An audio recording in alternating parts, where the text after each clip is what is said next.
The silver spoon glinted under the crystal chandelier, and that's when the first body hit the floor. The heavy thud of a 200-pound mercenary hitting the mahogany was the only sound that broke the silence of the VIP lounge. To the 30 assassins in the room, the scene made no sense. They were elite hitmen armed with suppressed submachine guns and ceramic blades. The woman standing in their way was a waitress in a green silk hanbok holding a piece of cutlery. The logic gap was so wide it cost the first man his life. He had hesitated, and Zina Okoro didn't.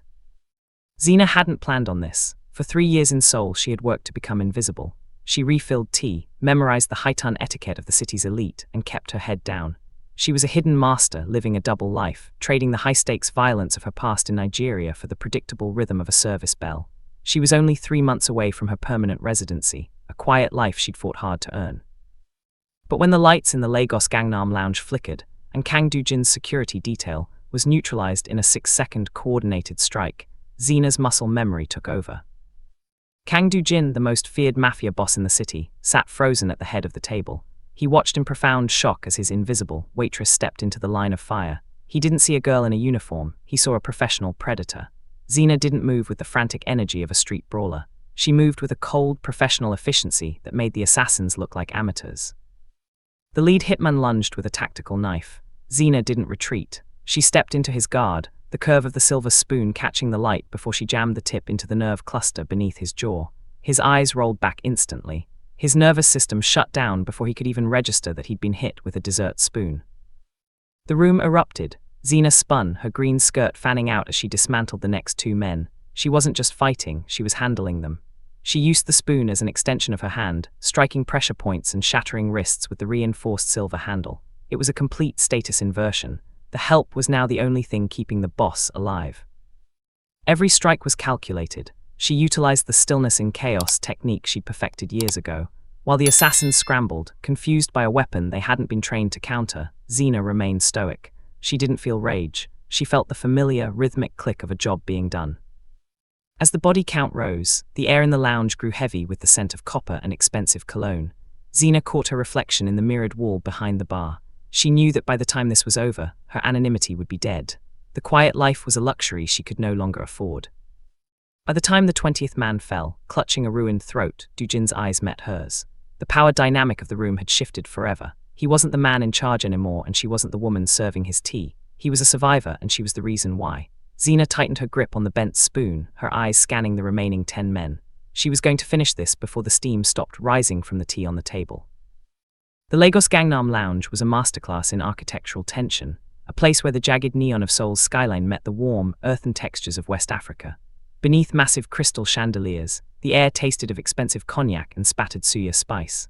Walls of polished mahogany were adorned with intricate Yoruba carvings, while the floor was a seamless expanse of black marble that reflected the golden string lights like a dark, still lake. It was the kind of high-ton environment where a single bottle of whiskey cost more than a year's rent in the city's outskirts, and the patrons paid specifically for the privilege of being untouchable. Zina Okoro moved through this opulence like a ghost in green silk. Her hanbok was a vibrant emerald shade that complemented her deep obsidian skin, a deliberate choice by the management to lean into the Afro-Korean aesthetic of the club. To the men sitting at the low-slung velvet tables, she wasn't a person, she was a prop.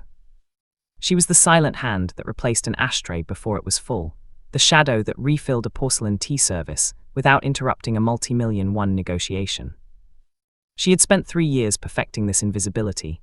Every morning she practiced the waitress's tilt, a slight bowing of the head that kept her eyes on the floor and her presence non-threatening. It was a survival mechanism. Back in Lagos, her name had carried a different kind of weight, associated with high-stakes extraction and the kind of calculated patience that made generals nervous. Here she was just Zina, the reliable server who never talked back and always knew exactly how much honey to add to the ginger tea.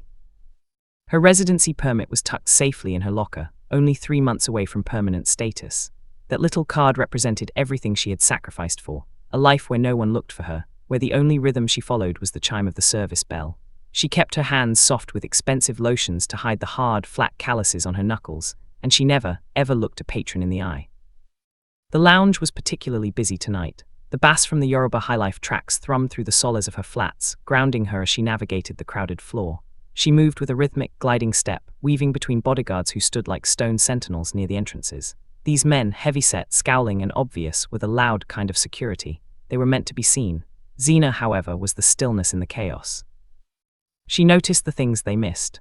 The way a guest's hand trembled as he reached for a glass, the subtle shift in the air when the front doors opened, and the specific, metallic scent of a concealed weapon. She had just finished clearing a table near the back when the atmosphere in the room shifted. It wasn't a noise, but a sudden drop in the ambient temperature of the conversation. The heavy double doors at the VIP entrance swung open, and the guards there didn't just step aside, they bowed. Zina didn't look up, but she felt the vibration of expensive leather shoes on the marble.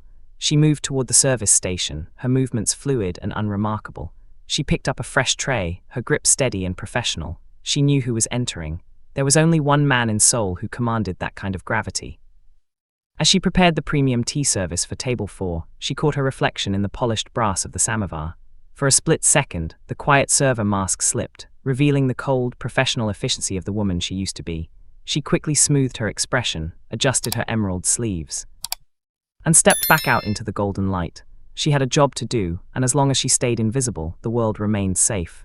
She just had to make it through the shift. She just had to stay a shadow. The heavy double doors of the VIP wing didn't just open. They seemed to buckle under the weight of the man entering. Kang Doo-jin didn't walk so much as he reclaimed the space he moved through. He was dressed in a charcoal suit that cost more than most people made in a year, his white shirt crisp against the jagged scar that ran from his jawline to his collar, a permanent reminder that he had survived things most men didn't even dream of. As he crossed the black marble toward table 4, the high-toned chat of the lounge died a sudden, unnatural death. The Yoruba highlife music continued to thrum, but the laughter and the clinking of glasses evaporated. Doo-jin didn't look at anyone. He didn't have to. His presence was a gravitational pull that bent the room toward him. Behind him, 4 personal bodyguards moved in a tight diamond formation, their eyes scanning the shadows with the restless energy of caged Dobermans. Zina felt the shift before she saw him. It was a prickle at the base of her skull, a biological tripwire that had saved her life a dozen times in the military compounds of West Africa. She stood at the service station, her hands busy with a fresh porcelain tea set, but her internal radar was screaming. She knew that walk. It was the stride of a man who lived in the center of a target. As she stepped toward table 4, a specific scent hit her, one that didn't belong in a luxury lounge filled with oud and expensive tobacco.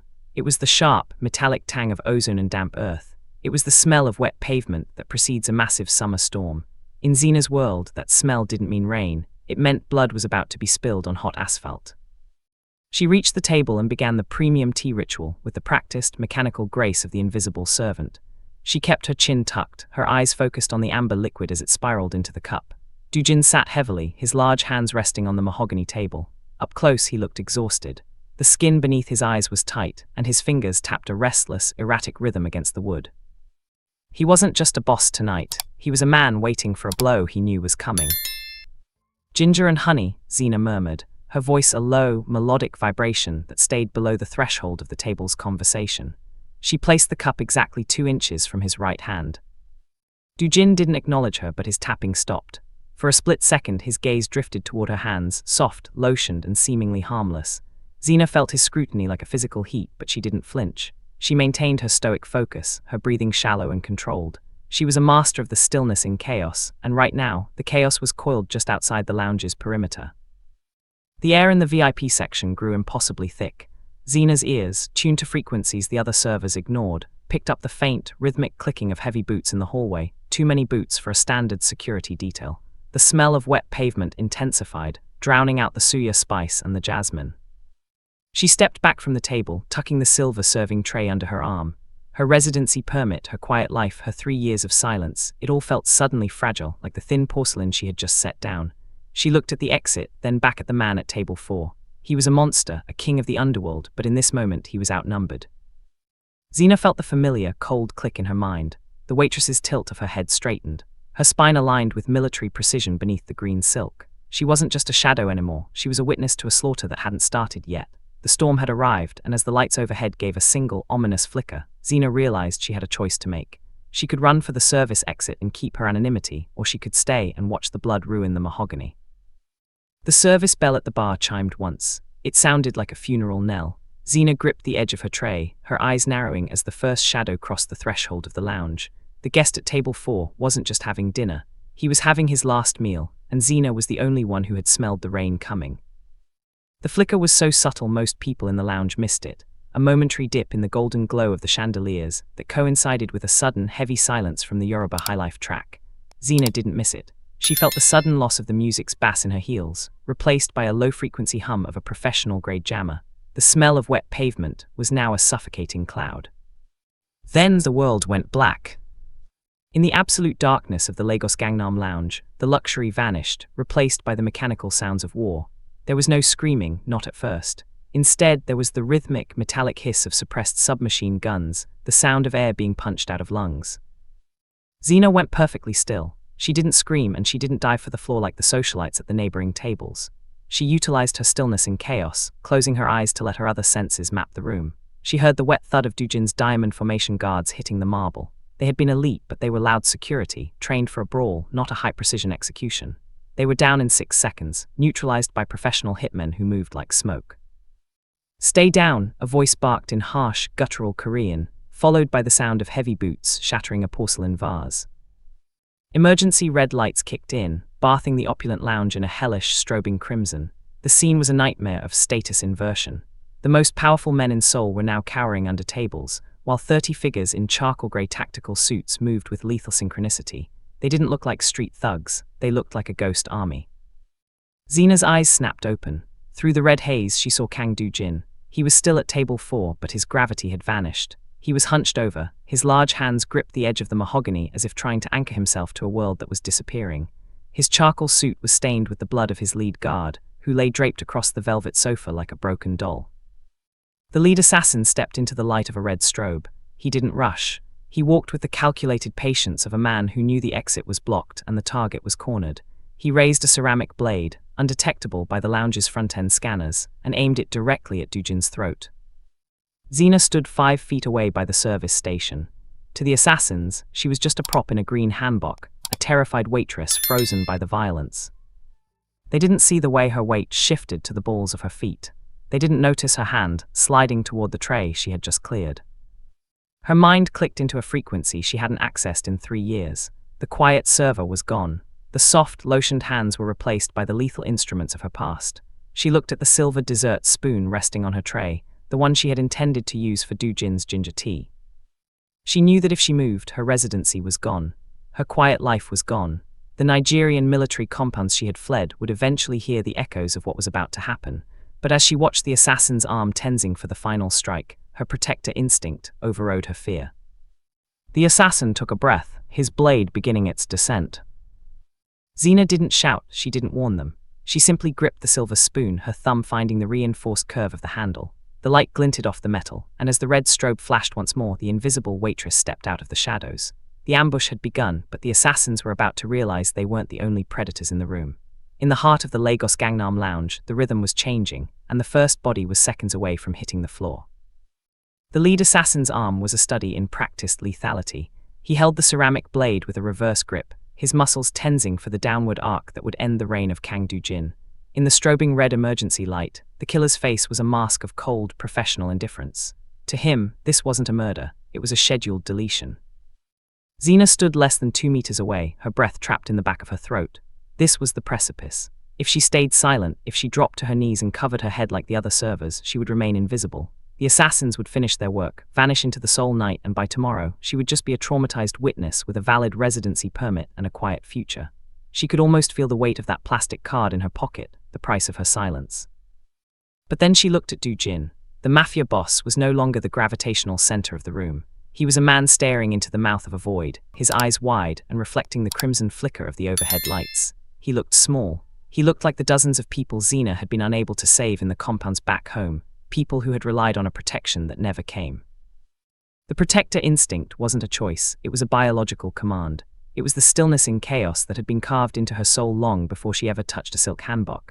She felt the internal click of a safety being switched off. The 3 years of soft lotions and bowed heads evaporated, replaced by the jagged metallic reality of her past. She couldn't let it happen, not in her lounge, not on her shift.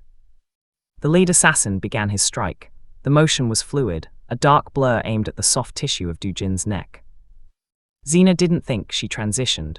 Her right hand, calloused beneath the deceptive softness, closed around the silver dessert spoon on her tray.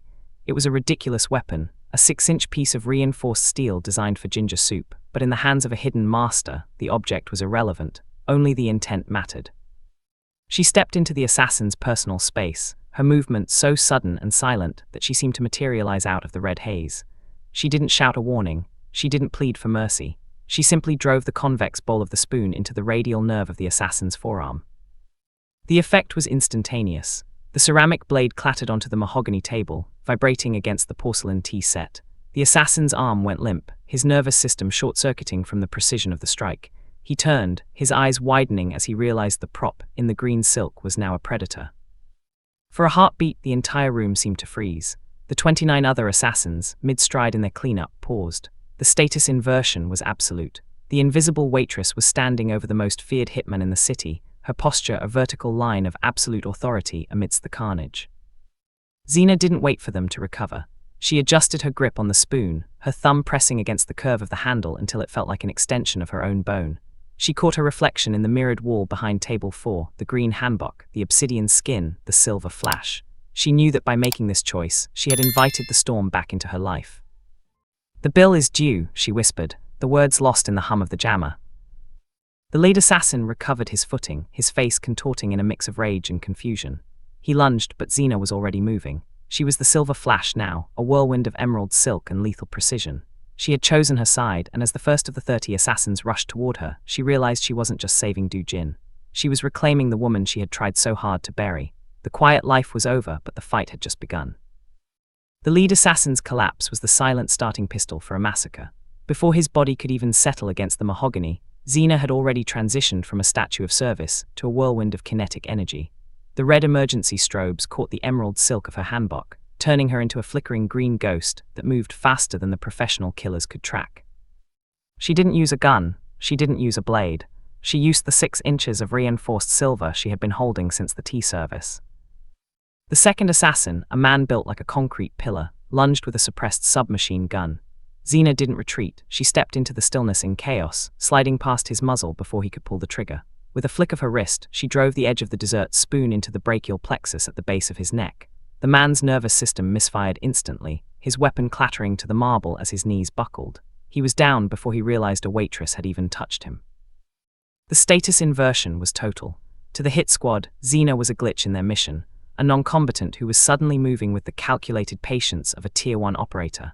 They tried to adjust, their tactical training screaming at them to neutralize the new threat, but Zina was already on the 3rd and 4th men. She moved with a rhythmic, low-center gravity, her feet sliding across the polished floor in a deadly dance. She jammed the bowl of the spoon into a windpipe here, crushed a temple with the weighted handle there. She wasn't just fighting, she was handling them with the same efficiency she used to clear a crowded table during a rush. By the time the 5th man fell, clutching a shattered kneecap, a ripple of genuine panic began to spread through the charcoal-suited ranks. "Behind you," one of them shouted, but Zina was already gone, a silver flash in the crimson haze. She used the environment as an extension of herself. She kicked a heavy velvet chair into the path of the 6th assassin, sending him sprawling into a wall of Yoruba carvings. As the 7th and 8th men closed in from both sides, Zina dropped low, her green skirt fanning out like a hunter's mark. She swept their legs and in one fluid motion, rose to plant the spoon's handle into the soft tissue behind an ear. 2 more thuds joined the symphony of the floor. Kang Du-jin watched from his seat, his hands trembling against the table. He was a man who dealt in death, but he had never seen it delivered with such terrifying, quiet grace. He watched his invisible server, the woman who had brought him ginger and honey only minutes ago, systematically dismantle an army of elite killers. By the time the 9th and 10th assassins hit the floor, the remaining 20 had formed a ragged semicircle, their weapons raised but their confidence shattered. They had lost a third of their strength in less than 60 seconds to a woman with a kitchen utensil. The smell of wet pavement was now thick with the metallic tang of blood, and the air in the lounge felt heavy, as if the oxygen itself was being consumed by Zina's focus.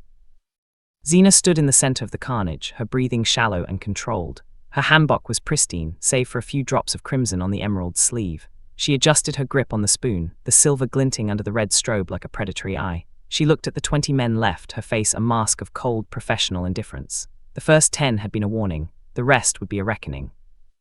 She had traded her quiet life for this moment, and she wasn't going to stop until the mahogany was clear. To the 20 men remaining, the silver spoon in Zina's hand was a visual absurdity, a glitch in the reality of a high-stakes assassination. To Zina, however, the utensil was a masterclass in geometry and biological leverage. It was a tool of status inversion, designed to turn an opponent's strength into a mechanical failure. As the next wave of assassins lunged, Zina didn't meet their brute force with her own, she met their physics with her precision. She moved into the stillness in chaos, her green silk hanbok fluttering as she intercepted a ceramic blade aimed at her ribs. She didn't block the strike, she redirected it. Using the concave bowl of the spoon, she caught the flat of the assassin's blade, sliding the metal along the silver curve until the attacker's own momentum carried his arm past her. In the same breath, she rotated her wrist, driving the reinforced tip of the spoon's handle into the ulnar nerve of his elbow. The assassin's hand spasmed, his fingers releasing the knife as if electrified. This was the physics of the spoon. While a knife was designed to cut flesh, the spoon was designed to bypass it. Zina targeted the circuitry, the clusters of nerves and tendons that governed human movement. She jammed the blunt, rounded edge into the carotid sinus of one man, tricking his brain into a sudden, massive drop in blood pressure that sent him spiraling into unconsciousness before he could pull a trigger. The impossible feat wasn't just about speed, it was about the absolute economy of motion. Every strike Zina delivered was a calculated patience. She didn't waste energy on haymakers or flashy kicks. She operated in the inches between a heartbeat. When a hitman tried to grapple her, she didn't struggle against his weight. Instead, she pressed the edge of the spoon into the sensitive mastoid process behind his ear. The agonizing pain forced his head to tilt, exposing his center of gravity.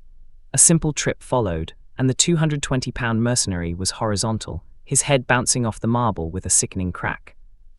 Kang Do-jin watched, his breath hitching in his throat. He had spent his life surrounded by violence, but this was something else entirely. It was a silver flash of pure distilled competence. He watched as Zina used the spoon to trap a man's thumb, leveraging the handle against his joint until the bone gave way with a dry snap. She was treating the elite killers like disobedient children, handling them with a cold, professional efficiency that made the carnage look like a choreographed ritual. The assassins were now desperate. They began to realize that their tactical training, designed for firearms and blade work, had no counter for a woman who fought like a surgeon with a dinner utensil. They swung wildly, but Zina was always a half step ahead, a hidden master who saw the world in vectors and vulnerabilities. She utilized the stillness to wait for the exact microsecond an attacker overextended, then punished the mistake with a silver-tipped strike to a temple or a solar plexus. By the time the 15th man fell, his throat crushed by a precise jab of the spoon's bowl, the room felt hollow. The red strobes flickered, catching the glint of the spoon as Zina wiped a smear of blood from the handle onto her emerald sleeve. She hadn't broken a sweat. Her stoic focus remained unbroken, a stark contrast to the heaving, terrified breathing of the men who were supposed to be the hunters. The physics of the spoon had turned the luxury lounge into a laboratory of anatomical failure. Zina adjusted her grip one last time, her thumb finding the familiar curve of the silver. She looked at the remaining assassins, her eyes cold and obsidian. The impossible feat was nearly complete, and the bill for the night was rising. In the heart of the Lagos-Gangnam lounge, the waitress was proving that in the hands of an expert, even the most humble object could become a god of war. Kang Do-jin had spent 20 years climbing a mountain of corpses to sit at the pinnacle of Seoul's underworld, but as he sat on the cold marble floor of his own lounge, he felt like a child watching a thunderstorm for the first time.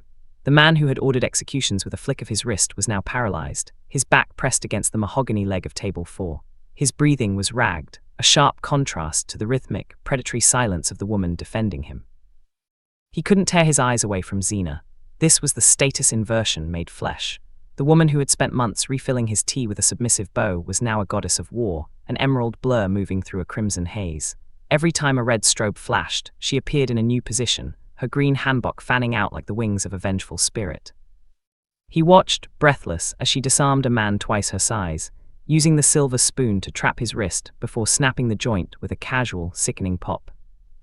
Do-jin felt a wave of shock and awe that transcended fear. He had seen professional soldiers, state-sponsored assassins and street-born brawlers, but he had never seen this absolute stillness in chaos. Zina didn't grunt, she didn't shout, she didn't even seem to be exerting herself. She moved with a cold, professional efficiency that made the elite hit squad look like panicked amateurs. To Do-jin, it looked less like a fight and more like a harvest. He watched the silver spoon catch the light, a tiny, lethal spark in her hand. It was an impossible feat occurring in real time. He saw her drive the bowl of the spoon into a man's solar plexus, the impact so precise that the assassin's lungs seized instantly, sending him to the floor in a silent, suffocating heap. Do-jin realized then that he had never truly seen Zina before tonight. He had seen a uniform. He had seen a quiet server who followed the high-ton rules of his world. He had never seen the hidden master beneath the silk. The calculated patience she displayed was terrifying. She waited for the assassins to commit, to overextend, to believe for a microsecond that they had an opening. And in that window, she struck with the physics of the spoon, turning their momentum into a terminal error. Dujin saw a mercenary lunging with a combat knife. Zina didn't even look at him. She simply stepped to the side, her emerald sleeve brushing his arm as she jammed the handle of the spoon into the base of his skull. The man dropped like a puppet with its strings cut. The air in the lounge was thick with the scent of ozone and copper, but Dujin's senses were locked entirely on Zina. He felt a profound shift in his own reality. The Mafia boss persona he had cultivated was a hollow shell compared to the raw, distilled competence of the woman in front of him. He was the king of a kingdom that was currently being saved by a servant he had ignored for 3 years. As the 25th assassin hit the floor, Zina paused for a fraction of a second. The red light washed over her obsidian skin, highlighting the stoic focus in her eyes. She looked at Dujin, her gaze briefly meeting his. In that moment, he didn't see a waitress. He saw the protective shadow of a woman who had walked through hell and come out the other side with her soul intact. He felt a strange, jarring sense of humility. He realized that his life no longer belonged to his empire or his guards. It belonged to the woman with the silver spoon. Zina turned back to the final 5 assassins, her grip tightening on the dented metal. The shock and awe in the room was so heavy it felt like a physical weight, pinning the remaining killers to the spot. They were no longer trying to complete a mission, they were trying to survive a force of nature. Dujin stayed on the floor, his hands trembling, a silent witness to the end of the world he knew and the beginning of a legend he would never forget. The red strobe lights slowed their frantic pulse, casting long, jagged shadows across the 29 bodies that littered the black marble. The high-life music had long since cut out, replaced by the mechanical hum of the jammer and the heavy, wet breathing of the only attacker left on his feet. He was the squad leader, a mountain of a man in a tactical vest, his charcoal suit shredded at the shoulders. Unlike the others, he didn't rush. He stood amidst the carnage of his team, his eyes fixed on the silver spoon in Zina's hand with a look of pure, toxic desperation. He discarded his empty submachine gun, the heavy metal clattering against a Yoruba wood carving. From a sheath at his lower back, he drew a curved karambit, the black steel blade hooked like a predator's claw. He was an elite mercenary, a man who had survived war zones from the Sahel to the steppes, and he was currently being humiliated by a waitress in green silk. Zina didn't shift her stance. Her stoic focus was absolute, a vertical line of calm in a room that smelled of copper and ozone. She held the spoon with a relaxed grip, her thumb resting on the dented bowl. To the mercenary, this was an insult. To Zina, it was a mechanical necessity. She had already calculated the physics of the spoon for this final encounter. The karambit was designed for close-quarter evisceration, but it required a specific arc of motion. Zina just had to stay inside that arc. The mercenary lunged, his movement a blur of frantic, desperate speed. He swung the blade in a low, horizontal sweep aimed at Zina's lead leg. She didn't jump back. She stepped into the stillness in chaos, her emerald hanbok fluttering as she pivoted on the ball of her right foot. The black steel missed her silk hem by a fraction of an inch. Before the mercenary could pull the blade back for a secondary strike, Zina drove the handle of the spoon into the nerve cluster of his bicep. A grunt of pain escaped his grit teeth, but he didn't drop the knife. He spun, throwing a heavy armored elbow toward Zina's temple. She ducked, the air from the blow whistling over her head, and transitioned into a calculated patience counter. She didn't strike his head, she struck his foundation. She jammed the bowl of the spoon into the soft tissue behind his knee and followed with a sharp, upward kick to his shin. The mercenary stumbled, his center of gravity collapsing. For the first time, the shock and awe on his face was replaced by a raw, primal terror. He realized he wasn't fighting a person. He was fighting a hidden master who saw his every move before he made it. He lashed out one last time, a wild, overhead strike intended to bury the karambit in Zina's shoulder. Zina met the attack with a status inversion that ended the night. She caught his descending wrist with her left hand, her grip like a steel vice, and used the silver spoon to trap the blade's spine. With a sharp, taut twist of her hips, she used the spoon as a lever against the mercenary's own thumb. The sound of the joint snapping was dry and final. The karambit hit the floor. Zina didn't stop. She followed the momentum, driving the reinforced bowl of the spoon into the mercenary's solar plexus, then upward into the mental nerve beneath his chin. His head snapped back, his eyes rolling into his skull as his nervous system finally surrendered to the overload. The last man standing hit the mahogany table first, then slid onto the marble with a heavy, terminal thud. Silence returned to the Lagos-Gangnam lounge. Zina stood over the fallen squad leader, her breathing steady, her emerald sleeves miraculously unstained. She looked down at the spoon. The silver was bent, the bowl scuffed, and the handle slightly curved from the pressure of the final lever. She looked at her reflection in the mirrored wall. The protective shadow staring back at her was a stranger she hadn't seen in years. The duel was over. The 30 assassins were gone. And as the red emergency lights gave one last, weary flicker, Zina realized the hardest part was just beginning. She turned toward table 4, where Kang Do-jin was still staring at her as if she were a ghost. The silence that followed the final thud was more deafening than the gunfire had been. It was a heavy, pressurized vacuum that smelled of spilled tea and cold iron. Zina stood in the center of the carnage, her emerald hanbok perfectly still. A vertical line of absolute composure amidst 30 horizontal failures. She didn't gasp for air or scan the room for more threats. She simply loosened her grip on the silver spoon, her fingers tracing the new, jagged dent in the bowl where she had leveraged it against a mercenary's skull. With a slow, deliberate movement, Zina turned back to the service station. The status inversion began to recede, replaced by the mechanical habits of 3 years of service. She picked up a clean linen napkin and began to wipe the silver, her stoic focus transitioning back into the waitress's tilt. She polished the metal until the copper-tasting blood vanished, then placed the bent, ruined utensil back onto her serving tray. Kang Do-jin was still on the floor, his back against the mahogany leg of table 4. He looked at the bodies of his elite guards, then at the 30 assassins, and finally up at Zina. His Mafia boss persona was a shattered hull. He watched her move, not as a goddess of war, but as a server closing out a shift. The cognitive dissonance was paralyzing. "You," Do-jin rasped, his voice cracking through the hum of the jammer. "Who? What are you?" Zina didn't answer immediately. She walked to the table, her steps light and rhythmic on the marble. She reached down and picked up the porcelain teapot, checking the temperature with the back of her hand. It was still warm. She refilled his cup with a steady, liquid grace, the amber stream of ginger and honey tea the only thing moving in the room. "I am the one who serves the tea, Mr. Kang," she said, her voice a low, melodic vibration that betrayed nothing, "and your bill is ready." She placed the check on the table, tucked inside a leather folder, exactly as the high-ton etiquette of the Lagos-Gangnam lounge demanded. She didn't look him in the eye. She maintained the stillness in chaos, her chin tucked, her eyes on the floor. To any onlooker, she was once again the invisible prop, the quiet server in the green silk. But the world had shifted. The shock and awe in Do-jin's eyes told her that the invisibility was gone forever. He didn't see a waitress. He saw a protective shadow that had just rewritten the power dynamics of the Seoul underworld with a dessert spoon. He realized, with a cold shiver of humility, that his life no longer belonged to his empire. It belonged to her. He would never be able to sit at table 4 again without feeling the weight of the debt he owed to the woman in the emerald hanbok. Zina adjusted her sleeves and bowed, a slight, respectful inclination of the head that felt like a mockery of the violence she had just unleashed. "I hope the service was to your satisfaction tonight," she murmured. She turned and began to walk toward the service exit, her green skirt fanning out one last time. Behind her, the emergency lights finally flickered into a steady, sterile white, illuminating the full scale of the impossible feat. She knew that by tomorrow, the Nigerian military compounds would hear the whispers of a silver flash in Seoul. She knew her residency permit was likely a casualty of the night. As she pushed through the swinging kitchen doors, the rhythm of the invisible life she had built stopped forever.